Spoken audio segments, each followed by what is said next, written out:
Hello, welcome to Paris. Well, thank you. We're very well, thank you very much. Donc, conférence de presse, Zoolander 2, we begin.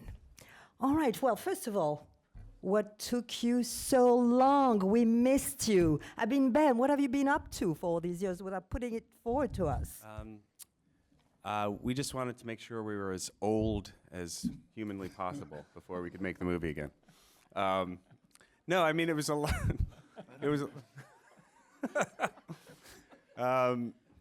It's you know, I never thought we were going to make a sequel, actually, just because when the movie first came out, we would have made a sequel like a year after the movie came out if anybody had wanted it, but nobody actually went to the movie when it first came out. I mean, it was over the years that this sort of audience has grown for it, and over the years we thought about doing a sequel, and we just couldn't figure out really the right story, and then figuring out how to make it work with everybody coming together, and you know, it eventually came to a head. It was, I think, over the last few years, I felt more of a feeling of people who know the movie, strangely, than after it first, you know, the first few years after it came out. So somehow it's remained in the consciousness for a certain group of people, and so we really wanted to make it for them. Alors c'est vrai que d'abord nous voulions faire ce film sans être sûr que nous soyons déjà assez vieux pour faire ce film et le porter. You have to translate everything? Yeah, I'm I sorry. do. I No given problem. A much shorter answer. No problem. No, it's okay. It's cool. Pour faire ce film, en fait, au départ, je ne pensais pas du tout qu'on ferait une suite.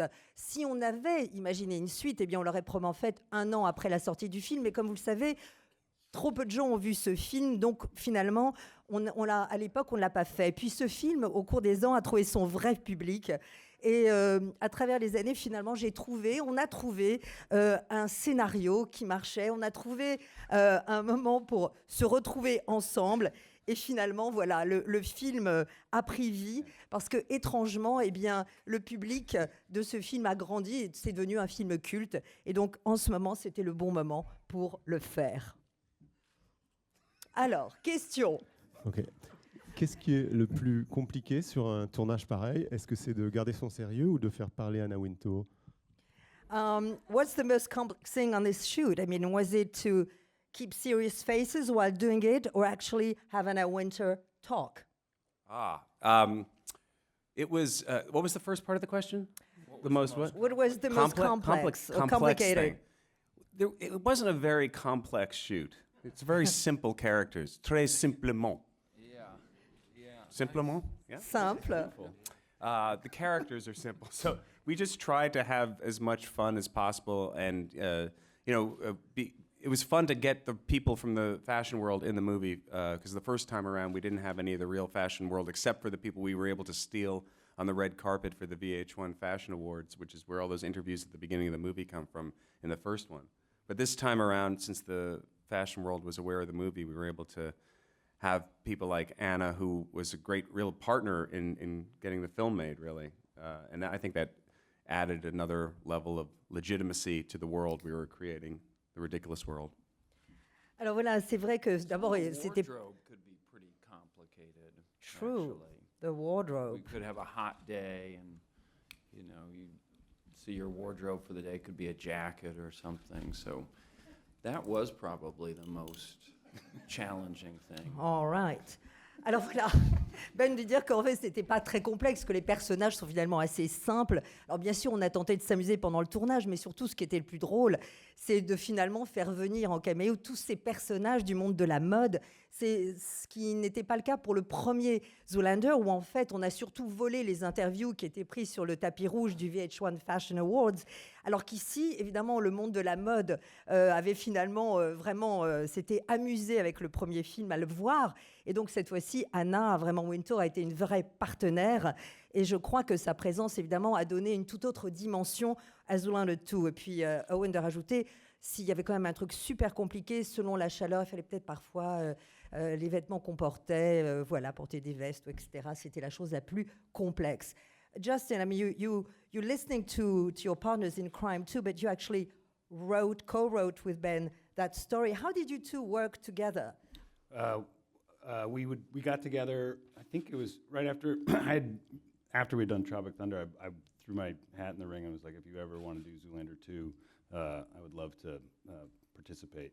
So was it like a year and a half later or so, we got together and sort of started working on an outline of what we thought, we wanted to sort of go international with it. And for about a month, we sort of sat and goofed around and cracked jokes. And when we'd find something we liked, we just would start writing it. And that was how it came together. You guys had the idea from the beginning before that, or that seems like that? Yeah, Stoller had done a great draft at the beginning, which basically sort of picked up where we left off. Right. You see when you see the movie, and then sort of did a fast forward in time, and then yeah, that was pretty much it. Alors voilà, Justin, évidemment, c'est après. Can I say something about how challenging the shoot was again? Yes. I've heard a lot of stories about how like The Revenant was a challenging shoot because they're like out in the elements and everything. For us, this was a very challenging shoot because Owen and I were in Rome playing models and we couldn't eat pasta. Yeah. Yeah. I get it. Yeah, that's a challenge. Alors, Justin disait évidemment que c'était après Tenir sur les tropiques, quand ils ont travaillé ensemble, dit bon bah si tu es prêt, si un jour tu as envie de faire Zoolander 2, eh bien voilà, j'ai envie de participer à cette aventure. Et 1 an et demi à peu près après, ils ont commencé à écrire une ébauche. Et déjà, dès le départ, ils voulaient un scénario beaucoup plus international, qui se passerait donc ailleurs qu'aux États-Unis. Et puis, ils ont commencé à échanger comme ça, des blagues, des idées d'histoire, et à commencer à l'écrire. Et Owen, qui fait un merveilleux journaliste aujourd'hui, dit « Mais est-ce que, Justin, dès le départ, vous aviez cette idée ?» Et Justin dit « Oui, dès le départ, on avait décidé de vraiment reprendre la trame juste au moment où Zoolander, le premier, s'arrête, et ensuite faire un vrai fast-forward. » Et Ben de rajouter, au fait, on parlait tout à l'heure des défis du tournage, on dit que The Revenant, c'était des conditions extrêmes. Eh bien, nous aussi, c'était assez extrême pour Owen et moi, parce qu'imaginez un tournage en Italie, et comme on joue les top modèles, pasta interdite. Alors, question, ici. En parlant justement d'entraînement extrême, j'avais une question pour Will Ferrell. On met combien de temps d'entraînement, voire 2 mois, pour pouvoir faire un aussi parfait café avec ses pieds?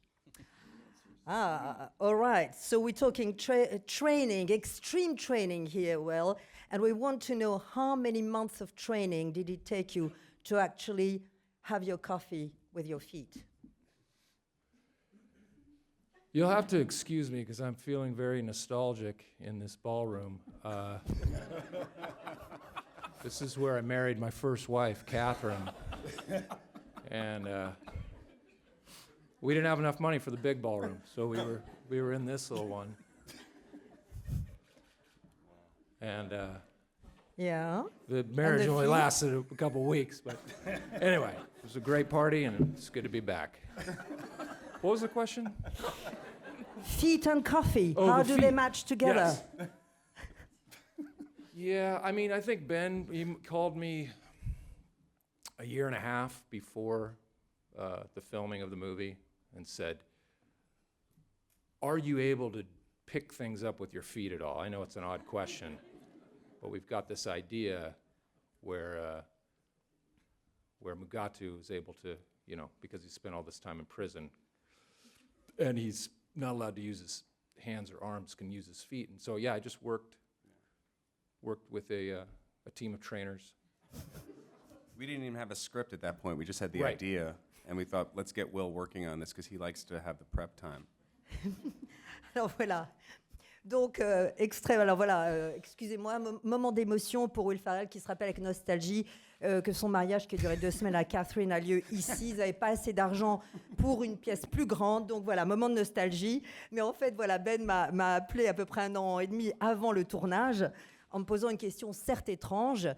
Will, peux-tu te débrouiller avec tes pieds pour à peu près faire n'importe quoi? L'idée étant que, c'était pas évidemment écrit complètement dans le script, que, étant donné qu'il était en prison depuis quelques années et qu'il ne pouvait utiliser ni ses mains, ni en réalité, il fallait bien qu'il se débrouille avec ça. Et voilà, donc Ben de rajouter, au départ c'était juste une idée, mais je savais qu'il fallait lui donner du temps d'entraînement pour qu'il y arrive. Autre question. Bonjour, Oui. c'est une question pour Ben et Justin. Le film commence par le meurtre atroce de Justin Bieber. Pourquoi lui? Et est-ce que c'est jouissif de le cribler de balles?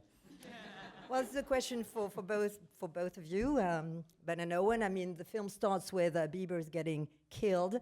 Was it particularly a sort of pleasure trip to have him killed, first seconds almost, and to have so many bullets going through his body? Apparently for you, it was. I feel like the Bieber killing is a Rorschach test for our audiences. You know, it's people react in different ways. It's interesting to see how the audience takes it. We also wrote it about 5 years ago or something, so he was much, much younger when, so it was a much younger Bieber dying at one point.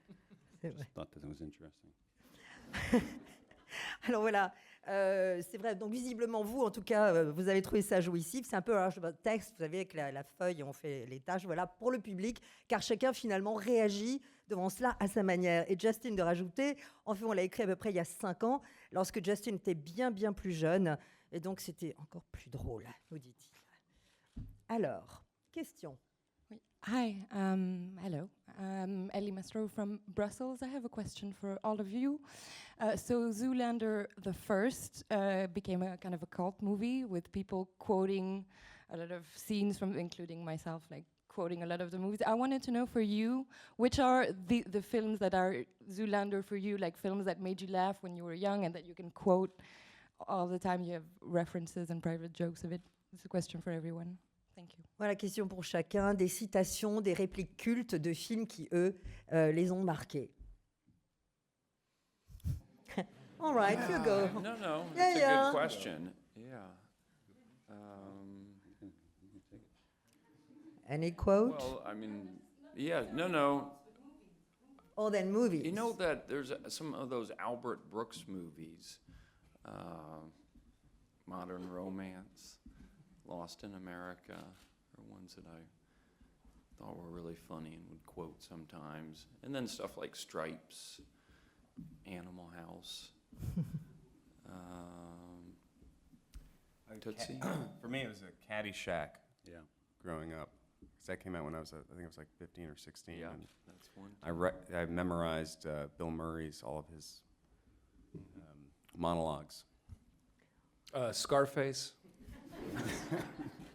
D'accord. What about you, Justin? The Jerk, I think, was one of my favorite films. Caddyshack also. Those aren't azaleas. Yeah. Which one? I thought The Jerk was. Well, it's pretty learned good. a lot from that. Alors voilà. What was that called in France? The Jerk? Le Jerk. Le Jerk? Le Jerk. The No? Jerk. L'imbécile? Ça peut être le... Non, la Crétin. traduction, c'est le crétin, mais je suis pas sûre que c'était traduit par le crétin. Mais en tout cas, les références, Albert Brooks pour Owen, I mean Modern Romance, Lost in America, Stripes, Animal House. Pour Ben, Caddyshack, bien sûr, qu'il regardait à peu près quand il avait 15 ans, et il a appris tous les monologues de Bill Murray. Will, Scarface, et Justin, The Jerk, et Caddyshack aussi. Autre question. Oui, le micro, oui. Hi, I'm Jan from Belgium. A question for Mr. Stiller.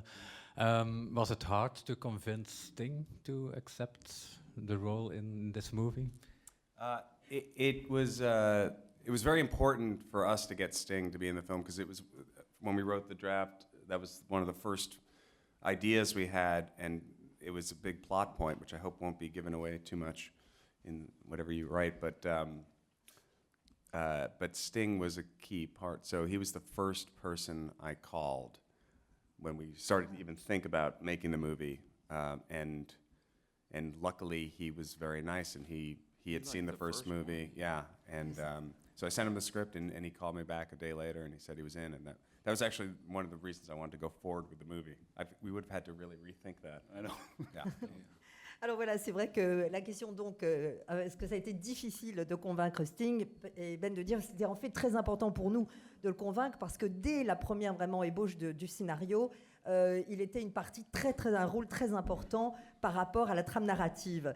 Donc il fallait le convaincre, et il a été en fait la première personne que j'ai appelée lorsque on a décidé de faire le film.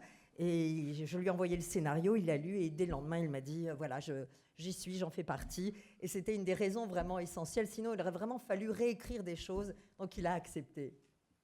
Une question. On vous voit tous complices, tout le temps en train de rire entre vous. Je me demandais quel était le moment le plus drôle pour vous, l'écriture ou la mise en scène.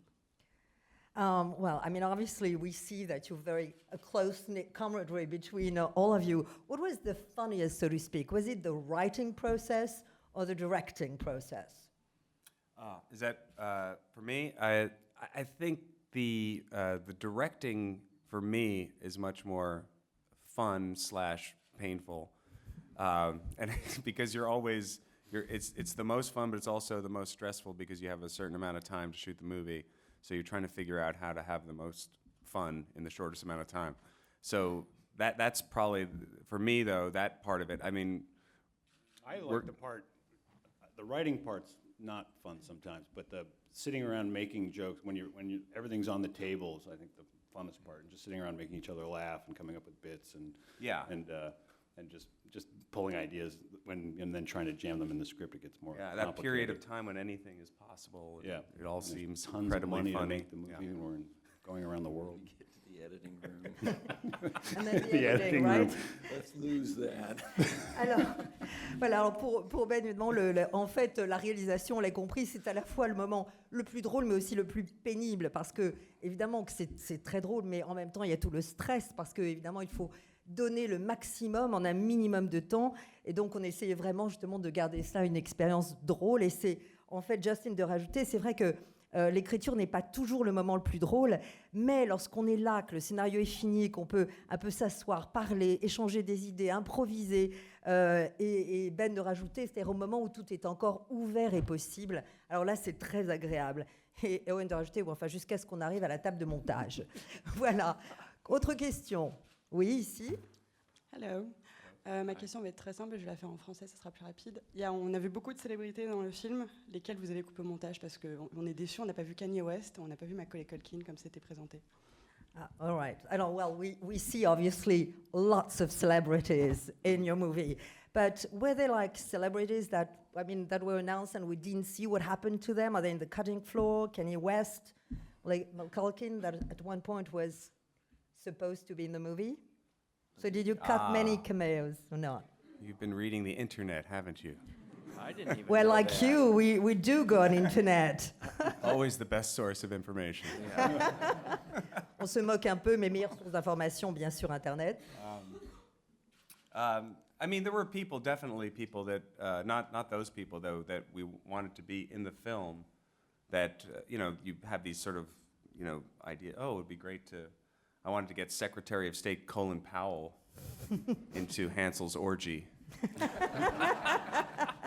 Oh, you do speak English. Okay. Yeah, of course they do. You just haven't been funny. Okay. I mean, there are things literally like you're in the writing room. You go, oh, that'd be so funny. Like let's do that. And they're like, yeah, why not? Come on, let's go for that. And it gets to the point where I have to pick up the phone, like, okay, Ben, we got a name for a contact. And that's when you realize, I can't even do this.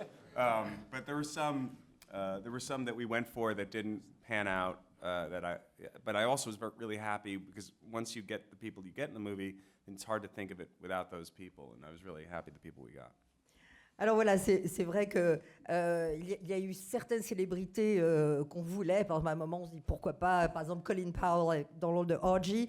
Mais à un moment, on s'est dit, bon, c'est pas possible parce qu'à un moment, c'est moi qui dois prendre le téléphone et appeler ces gens-là. Donc il y avait vraiment des choses qu'on ne pouvait pas faire. Mais c'est vrai qu'on est très heureux de tous les gens qui ont accepté de participer à l'aventure. Et en fait, quand on a regardé le film fini nous-mêmes, on s'est dit, de toute façon, c'était ceux-là et personne d'autre. Question. Bonjour, il y a plusieurs références à des films comme Star Wars et une aussi qui pourrait faire penser à Dodgeball. Est-ce que c'est un message caché ou quelque chose? Well, there are lots of movie references in the movie. I mean, like Star Wars or even Dodgeball. I mean, is it like a hint at something to come, or was there a certain thinking behind it? A dodgeball reference? Yeah. Is there? Il y en a une? Oh. I guess that's just unoriginality. J'avais compris, donc c'est juste c'était pas original. Well, I totally forgot about that. Il avait même oublié carrément. Uh-oh, maybe the producers of Dodgeball are going to sue us. Oh là là, ou alors peut-être que les producteurs de Dodgeball vont nous minute. tenter une action en justice.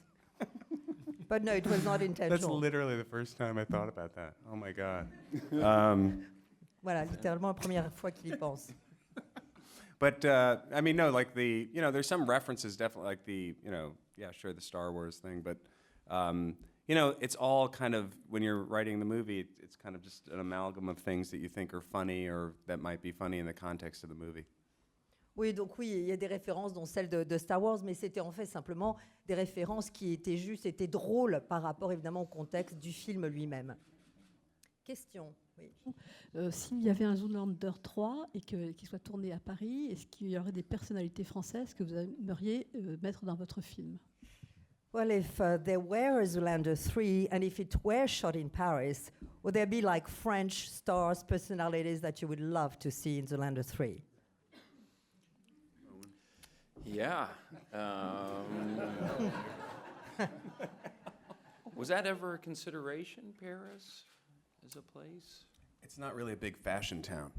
Yeah.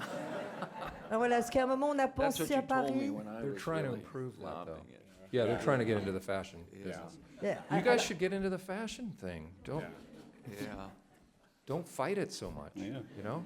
Voilà, donc vous l'avez compris. Donc Paris, est-ce qu'on a vraiment un joke comme ça? Évidemment, est-ce que Paris, est-ce qu'on y a pensé? Non, vraiment, c'est pas vraiment une ville qui By the way, that's pense another mode. Yeah. Spinal Tap. Spinal Tap is Yeah. definitely yeah, like Spinal another Tap. movie Yeah. that was a Spinal one, Tap, big ouais. one. College Oh, team. yeah, Good. yeah. Ouais. Not as good. Yeah. Actually, who got the idea of launching the film in Paris at the Valentino show? That was a Parce que great c'est à Paris idea. quand même que le film a été annoncé.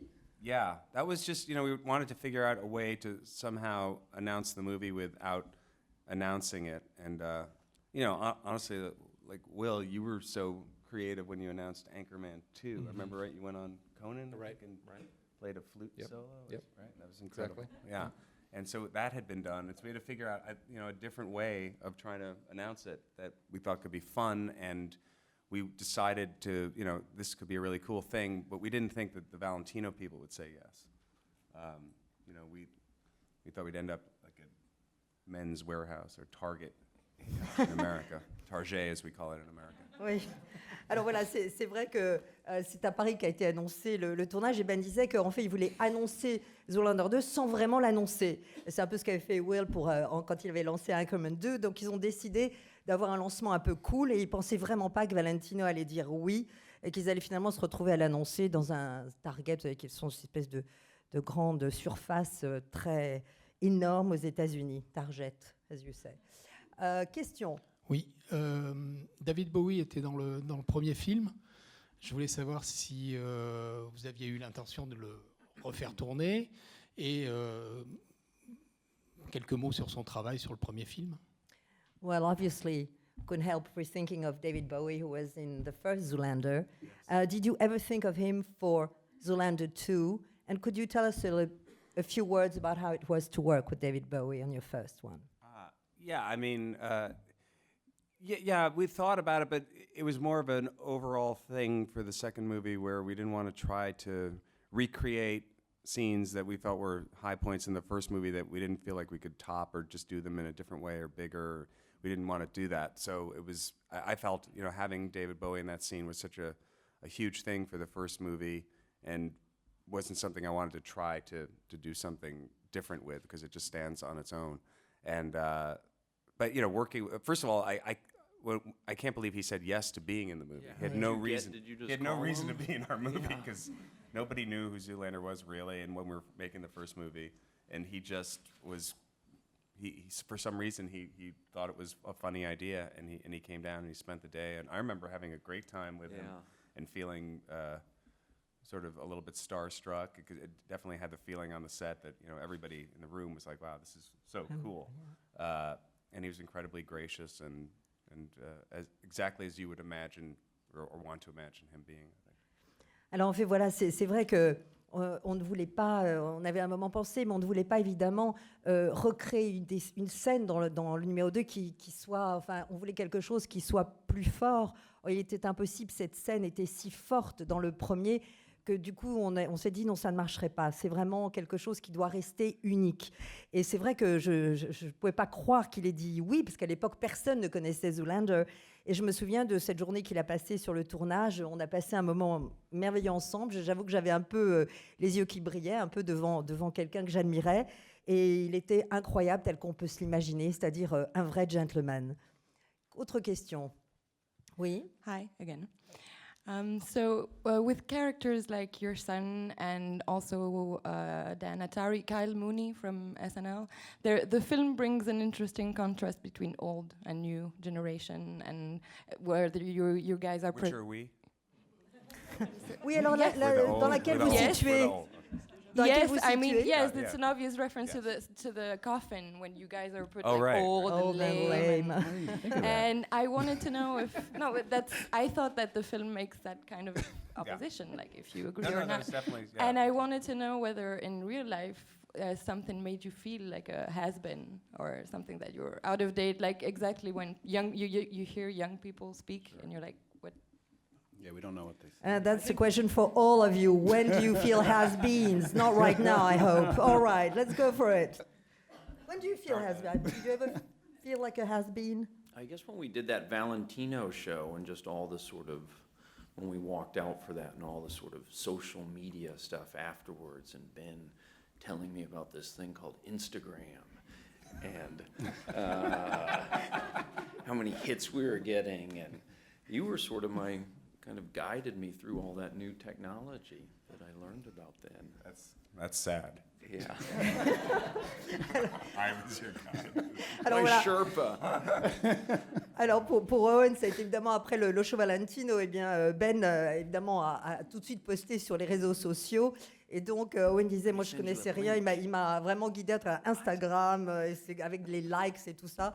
Donc grâce à lui, j'ai appris un petit peu des choses sur les nouvelles technologies. What about Justin? I don't feel like I mean, when I have felt like I had, I don't know. If it was, you have, it was if when you we have. were when we were doing a lot of the Donatari stuff. We were all trying to like kind of reach back and be like, we were trying to stay as current as possible on the timeline that we were shooting, not knowing what could happen in a couple months. You know, now Snapchat. The first draft with Donatari was in 2010.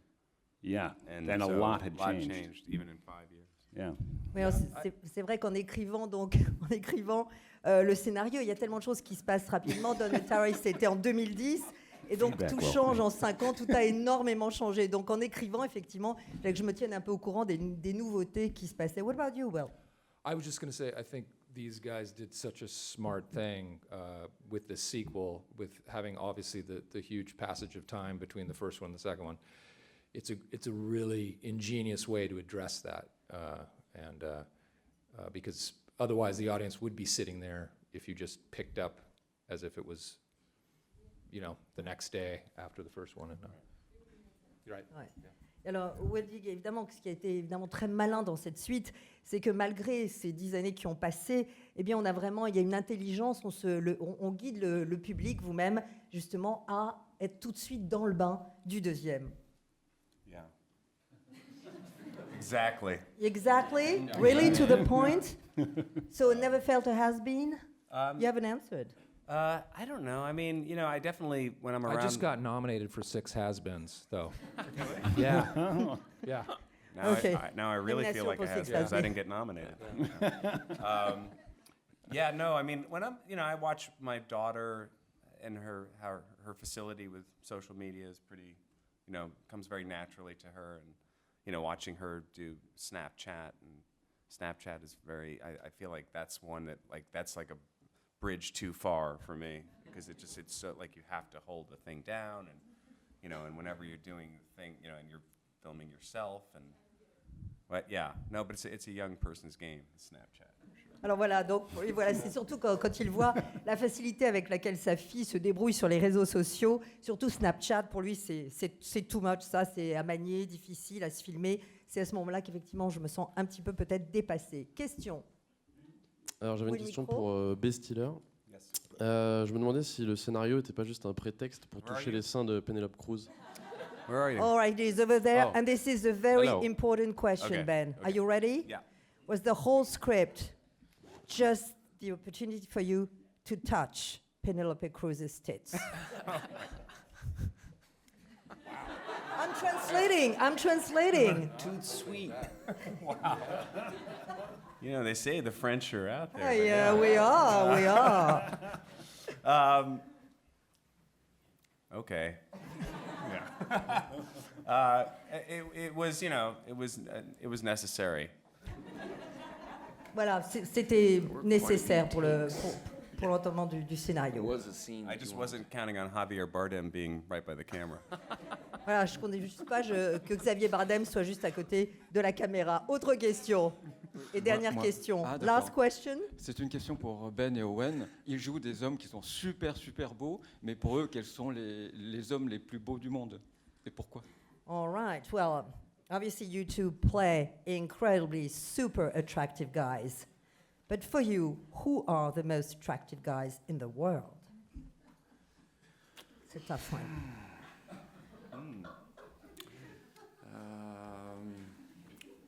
The most attractive men in the world. Yeah. I'd say Will and Justin are pretty good looking. Ouais, Will et Justin sont pas mal, hein, franchement. Appreciate that. Merci, Juliette. Alors, Owen? My son's very handsome too. Ah, et mon fils est plutôt mignon. Has his mom's looks. Voilà. Il ressemble à sa mère. Yeah, just the usual people that people say. Ouais. Brando, Donc il nous donnera pas de nom. Hein. So kind of like a Brad Pitt, that kind of yeah. Ouais, donc Pretty much, Owen's saying like your mainstays. Yeah. Like a Brad Pitt. Don't you like that?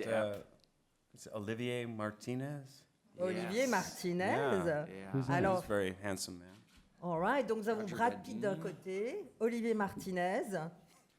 I'm pretty sporty myself, so a lot of the athletes are really attractive. Et comme moi j'aime le sport, je trouve que en général, les athlètes et sportifs sont plutôt beaux gosses. Eh bien voilà. Ben, would you like one word just to conclude? Yes. Say it. Whatever you want. Oh. This is the end, my Okay. friend. Merci beaucoup. Thank you for talking to us, and it's been fun. And Will, any final memories of the wedding? You know, my father-in-law at that time got what we called in the States overserved. And he took a nasty tumble off that balcony. And I wish I knew what happened to him, but it kind of put a damper on the evening. That's the one bad memory I do have about this room. Otherwise, you guys have added to the wonderful memories that I have of this room. So we really appreciate it. It's an incredible half ballroom. It is. It really is. Yeah, it is. Alors voilà, donc vous l'avez compris, dernier souvenir, mon ex-beau-père avait un peu trop bu ce jour-là et il a fait une petite chute un peu brutale. Mais voilà, mais je ne veux pas trop parler de ça pour pas vous casser le moral. Mais vous public aujourd'hui présent, eh bien vous avez rendu le souvenir de cette salle et de cette pièce de bal encore plus jolie pour moi. Voilà. Merci à vous tous. Thank you. Good job. Very